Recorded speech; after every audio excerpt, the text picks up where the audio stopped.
আৰু যদি মাক বাপেকে তোমাক অভিশাপ দি যায়, মই লিখি দিম আজি, তুমি লিখি লোৱা, তোমাৰ জীৱনত কোনোদিন তুমি ছাকচেছ হ'ব নোৱাৰিবা, জীৱনত তুমি সুখত থাকিব নোৱাৰিবা। খোজকাঢ়ি আছোঁ আৰু দুটামান কথা পাতিম আপোনাৰ লগত। দুটামান কথা মানে চাওক, মাক বাপেকে যেতিয়া নেকি নিজৰ সন্তানক পোহপাল দিয়ে, মানে খোৱাই বোৱাই, মানে সন্তানৰ বাবে মাক বাপেকে যে কিমান কষ্ট কৰে সেইটো আপুনি হয়তো নিজেও ভাবি উলিয়াব নোৱাৰিব।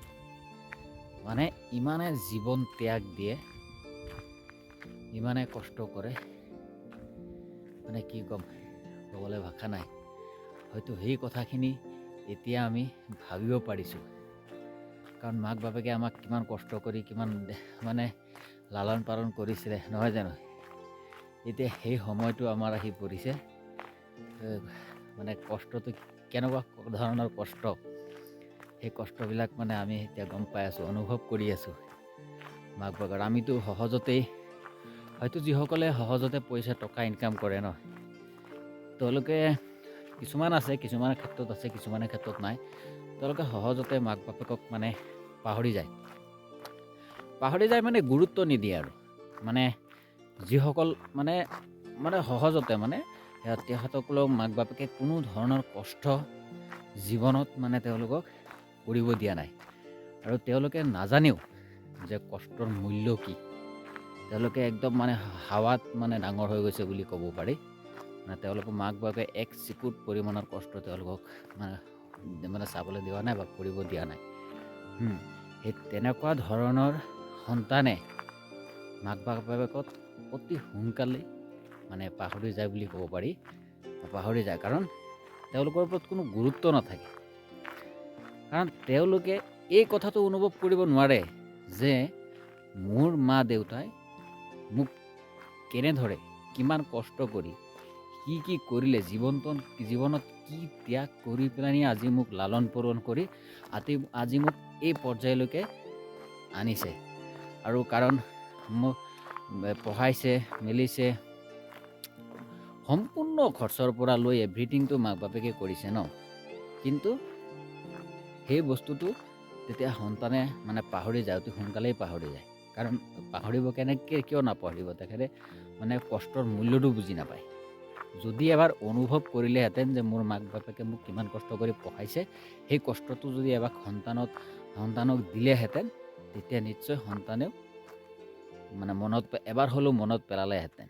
এই কিছুদিন আগত আপোনালোকে সকলোৱে চাইছিলে, তিনিচুকীয়াত নে ডিব্ৰুগড় নে কোনোবা ঠাইত, মই পাহৰিলোঁ কথাটো, এজনী মাকক যে ঘৰত থৈ মানে ল'ৰাহঁত গুচি গৈছিলে বিদেশত।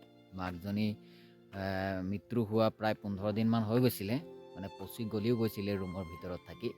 এই কিছুদিন আগত নিউজত আহিছিলে, সকলোৱে জানেই। এতিয়া কথা হ'ল চাওক, সেই মানুহজনীক যে ঘৰত থৈ পেলাই সেইটো সন্তানে যে বাহিৰত গ'ল, তেখেতলোকেতো নিশ্চয় জানে যে মোৰ মা মানে কিমানটো বয়স হৈছে, কিমানটো মানে চলা ফুৰা কৰি খাব পাৰিব, সেই কথাটোতো তেওঁলোকে ভালকৈ জানিছিলে, নহয় জানো? আচলতে তেওঁলোকে মানে ব্যস্ততাৰ মাজত এই বস্তুটো পাহৰি গৈছে যে মোক জন্ম দিয়া, মোক কষ্ট কৰি লালন পালন কৰা এজনী মাক আছে। গতিকে তেওঁ যেতিয়া অসহায় হৈ যায়, তেওঁক নিশ্চয় আমি চাব লাগিব। সেই কথাটো সন্তানে পাহৰি যায়। কেনেকৈ পাহৰি যায়? তেওঁলোকে পৃথিৱীৰ মোহ মায়া, মানে মৰম চেনেহ, নিজৰ সংসাৰ সকলোবোৰত মানে মগ্ন হৈ যায়। তেওঁলোকে এই কষ্ট কৰি লালন পালন কৰা যোনজন মাক, সেই মাকজনীকে তেওঁলোকে পাহৰি যায়। গতিকে সকলোকে মই এইটো কথাই অনুৰোধ কৰিম যে আপুনি যিমানে যি চাই আছে পৃথিৱীত আহিছে, যিমান মানে আপোনাৰ যিমান যি চাইছে, যি কৰিছে, এই সকলো বস্তু একমাত্ৰ আপোনাৰ মাক বাপেকৰ দ্বাৰাইহে আপুনি পাইছে।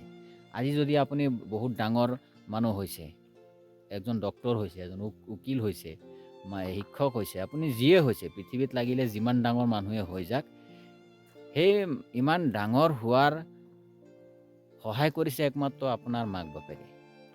গতিকে যিজন মানুহে আপোনাক ইমানটো পৰ্যায়লৈকে আনি দিলে, তেওঁক যদি আপুনি পাহৰি যায়, আৰু নিজে এবাৰ ভাবক, মানুহে যদি এই কথাটো ভাবিলেহেঁতেন যে মই যেনেকৈ মোৰ মাক বাপেকক মই গুৰুত্ব দিয়া নাই, মোৰ সন্তানেও চাগে তেনেকৈ মোক গুৰুত্ব নিদিয়ে। এই কথাটো যদি আগতীয়াকৈ সকলো মানুহে অনুভৱ কৰিলেহেঁতেন এবাৰ, তো মই ভাবোঁ যে কোনো মানুহে কোনো দিন মাক বাপেকক মানে এনেকুৱা অৱস্থাত নকৰিলেহেঁতেন বা পেলাই থৈ নগ'লহেঁতেন। মাক বাপেকে নিজৰ সন্তানক এৰি মাক বাপেকক আগত খবৰ ল'লেহেঁতেন। আৰু সেইটোৱে সত্য।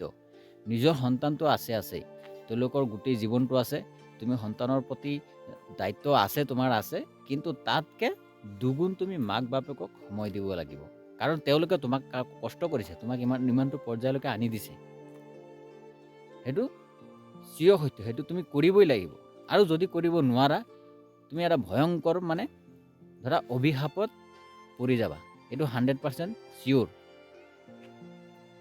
আৰু মাক বাপেকে যোনটো তোমাক নেকি আশীৰ্বাদ দিব, সেই বস্তুটো তুমি নাভাবিবা পৃথিৱীতকৈ এইটো বহুত গুণে 10 গুণে ডাঙৰ বুলি ক'ব পাৰিবা। যোনটো আশীৰ্বাদ তোমাক দিব, সেইটো জীৱনত তুমি বহুত ডাঙৰ মানুহ হৈ যাব পাৰিবা। পৃথিৱীত মাক বাপেকৰ আশীৰ্বাদ চবচে ডাঙৰ বস্তু, আশীৰ্বাদ আৰু দোৱা চবচে ডাঙৰ বস্তু। আৰু যদি মাক বাপেকে তোমাক অভিশাপ দি যায়, মই লিখি দিম আজি, তুমি লিখি লোৱা, তোমাৰ জীৱনত কোনোদিন তুমি ছাকচেছ হ'ব নোৱাৰিবা, জীৱনত তুমি সুখত থাকিব নোৱাৰিবা। তুমি বৰবাদীৰ ৰাস্তাত খালি গৈ থাকিবা, তোমাৰ বৰবাদ হৈ গৈ থাকিব। গতিকে এইটো মোৰ অভিজ্ঞতাৰ পৰা মই কৈ আছোঁ দেই। মই এনেকুৱা নহয় যে ময়ো যে মাক বাপেকক দেখা নাই, যিমানটো পাৰিছোঁ ময়ো সিমান ডাঙৰ মানুহ নহয়। মানে যিমানটো কষ্ট কৰি হ'লেও যিমানটো চাব পাৰিছোঁ সিমানটো চাই আছোঁ। গতিকে মোৰ কথাখিনি মানে সকলো লগতে মই শ্বেয়াৰ কৰি দিছোঁ, যাতে আপোনালোকেও এনেকুৱা ভুল নকৰক। মানে মইতো তেনেকুৱা ভুল কৰা নাই সাধাৰণতে, কিন্তু মানুহে নকৰক, এই কথাটো মই এটা জ্ঞান সকলোকে মই দি দিলোঁ যে আপোনালোকে সকলোৱে বুজি পায়, তথাপিতো মানে সকলোকে কৈ দিলোঁ এনেকুৱা ভুল আপোনালোকে নকৰিব। ভিডিঅ'টো ইমানেই, ভাল লাগিলে লাইক কৰিব, শ্বেয়াৰ কৰিব, ছাবস্ক্ৰাইব কৰি দিব। যদি ফেচবুকত চাই আছে ফ'ল' কৰিব। ধন্যবাদ।